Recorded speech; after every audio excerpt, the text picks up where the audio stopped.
Ya, halo guys. Assalamualaikum warahmatullahi wabarakatuh. Apa kabar? Semoga teman-teman dalam keadaan sehat walafiat.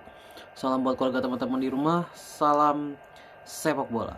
Perkenalkan gue si netizen yang suka membahas bola. Masih dengan situasi kekecewaan, kekalahan yang tidak perlu sebenarnya 6-0 dari Jepang. Tapi gue ingin mengulas ya tentang berarti kita tuh sudah menyelesaikan ronde 3 seluruhnya ya. 10 pertandingan sudah digelar di mana Indonesia finish di peringkat keempat dengan koleksi 12 poin. Hasil dari 3 kali menang, 3 kali hasil imbang dan 4 kali kekalahan ya, bukan 3 kali, 4 kali kekalahan di mana kita kalah dari Jepang 2 kali, kita kalah dari Australia 1 kali dan kita kalah dari Cina 1 kali ya. Dimana kemenangan kita didapat menghadapi Arab, Cina dan Bahrain, semuanya di kandang ya, di kandang kita sendiri. Kemudian 3 hasil imbang didapat ketika kita bentrok di Saudi, di kandangnya Saudi, bentrok melawan Australia di kandang kita sendiri, dan juga imbang di Bahrain ya, imbang di Bahrain, dimana waktu itu kita dicurangi bisa dibilang ya. Waktu itu kita dicurangi, oke? Jadi whole kita dilatih oleh 2 pelatih yang berbeda di sepanjang perjalanan ronde 3 ini, di mana 6 pertandingan diselesaikan oleh Sintayong, 4 pertandingan diselesaikan oleh Patrick Kluivert dengan sama-sama meraih 6 poin. STY meraih 1 kemenangan dan 3 hasil imbang. Patrick Kluivert meraih 2 kemenangan dan 2 kekalahan. Namun dari form, dari penampilan, era Sintayong sangat jauh lebih baik dibanding Patrick Kluivert kalau menurut gue. Kenapa? Karena di era Sintayong kita sangat banyak create chances. Itu aja udah menggambarkan apa di eranya Sintayong ini kita sangat meyakinkan mainnya, jauh lebih meyakinkan mainnya dibanding eranya Patrick Kluivert yang kesulitan dalam membuat create chances. Jadi itu ya, menurut gua faktor utama dari kenapa Sintayong lebih baik dibanding Patrick Kluivert di ronde 3 ini gitu ya. Gue udah pernah bilang sebelumnya, tidak ada alasan apapun Kluivert harus langsung perform. Kenapa? Karena kita sedang di tengah perjalanan, bukan di akhir perjalanan. Kalau di akhir perjalanan kan berarti Kluivert punya waktu untuk memulai semuanya dari awal. Tetapi karena diberhentikannya di pertengahan perjalanan, maka bebannya ada di Kluivert. Harus langsung perform. No matter what, apapun alasannya tidak akan diterima.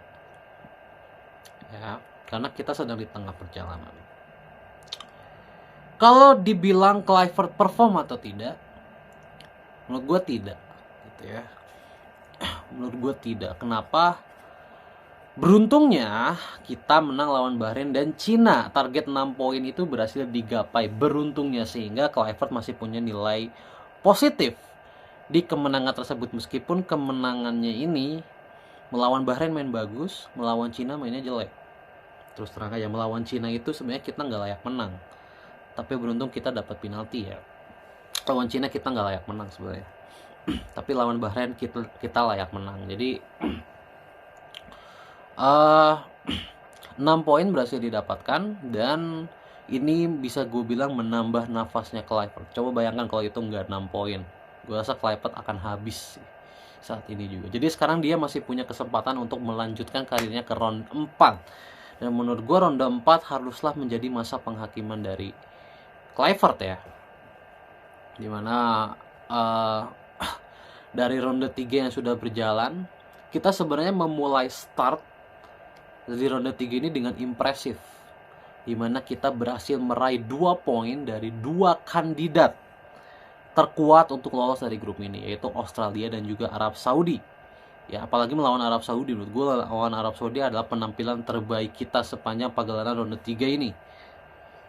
Kemudian Kita sempat berekspektasi dapat 4 poin melawan Bahrain dan Cina, tetapi ekspektasinya tidak berjalan baik karena Sintayong terlalu meremehkan Cina. Kalau untuk gua, Sintayong terlalu meremehkan Cina dengan menaruh Asnawi di bek kanan dan Patinama di bek kiri, tidak menaruh Calvin Verdong di bek kiri, sehingga blunder dilakukan oleh Patinama dan juga Asnawi kebetulan ya, sehingga tidak terselamatkan 2-1. Meskipun sebenarnya secara permainan kita layak menang sebenarnya menghadapi Cina waktu itu ya. Kita layak menang, tapi sayang sekali. Kemudian setelahnya menghadapi Bahrain, kita udah tahu semuanya, kita dicurangi ya. Harusnya kita udah bisa mengunci kemenangan, tapi sayang sekali di menit 90 plus 9 ada gol anomali waktu itu ya, dimana akhirnya kita gagal menang. Kemudian lanjut ke pertandingan 5-6 di mana kita kalah 0-4 dari Jepang ya, which is itu kekalahan yang bisa diterima. Mainnya juga sebenarnya, ini kalau untuk gue ya, lawan Jepang 0-4 di GBK itu mainnya jelek sih. Terus terang mainnya jelek juga. Lini belakang terlalu banyak blunder, Idzes blunder, Verdong blunder, Hapner blunder, jadi terlalu banyak blunder. Mainnya agak jelek, tapi dibayar pertandingan melawan Arab dengan skor 2-0. Itu mainnya bagus banget lawan Arab. Serius ada, mainnya bagus banget. Kita sangat banyak create chances bahkan di babak pertama. Di babak pertama kita sangat banyak create chances. Jadi di situ gue sebenarnya udah bangga gitu ya. Kita dapat 6 poin dan kita membuka jalan ke Piala Dunia, bisa dibilang game on untuk Indonesia di saat itu. Namun sayang Sintayong harus diganti di pertengahan jalan. Sangat disayangkan ya. Kenapa? Karena kalau pelatih itu diganti di pertengahan jalan dan dia sudah membangun sebuah legacy, maka harus dibangun lagi dari nol. Dan Pak Erick Thohir ternyata memilih untuk membangun dari nol di pertengahan jalan. Nah ini yang gue sayangkan. Kenapa tidak menunggu Sintayong menyelesaikan dulu tugasnya di kualifikasi Piala Dunia, baru nanti diganti? Kenapa Sintayong harus diganti di pertengahan jalan? Itu yang gue sayangkan. Masa bodoh dengan gengsi, emosi, dan segala macam ya. Tapi sekali lagi kan, ini kan masalah prestasi. Ya, dan Kluivert ternyata tidak bisa membuktikan dirinya lebih baik dari Sintayong. Itu juga yang gue kecewa. Kalau kalian tanya gimana peluang kita di ronde 4, sangat tipis kalau untuk gue. Melihat 4 pertandingan ini sangat tipis terus terang. Kalau kalian tanya gue, lawan kita kan Qatar, Irak. Irak itu bermainnya kompak. Qatar itu pressingnya luar biasa tinggi, jauh lebih tinggi dari apa yang kita lihat di Jepang sekarang. Gue kasih tahu aja. Dan apakah lawan bermain pressing itu akan menjadi alasan kita kalah? Kluivert bilang pressingnya Jepang adalah alasan dia kalah dan harus dievaluasi. Kalau untuk gue, penyakitnya ada di Kluivert sendiri. Ketika lini tengah deadlock, tidak bisa mengontrol permainan, dia tidak melakukan apapun. Itu yang buat gue kecewa sama Kluivert. Dia tidak mencoba men-switch formasinya, kekeh bermain dengan 5-4-1, kekeh banget gitu, ngerti nggak? 5-2-2-1. Sehingga mau siapapun yang main di sana, lini tengah akan tetap terkunci. Itu dilakukan oleh Jepang, itu dilakukan oleh Australia. Lini tengah timnas itu dikunci rapat-rapat sehingga Haye, Pelupesi tidak punya nafas untuk mengontrol permainan. Itu yang terjadi lawan Jepang, itu yang terjadi lawan Australia. Dirubah? Tidak. Itu yang buat gue kecewa. Makanya sekali lagi, peluang kita sangat tipis untuk lolos ke Piala Dunia kalau mainnya seperti ini. Ini pola 5-2-2-1 ini kalau memang tidak matang ya rubah aja, kenapa sih? Ya kan? Apa susahnya gitu kan? Kita punya pertandingan uji coba nanti di September. Gua harapkan ada yang dirubah.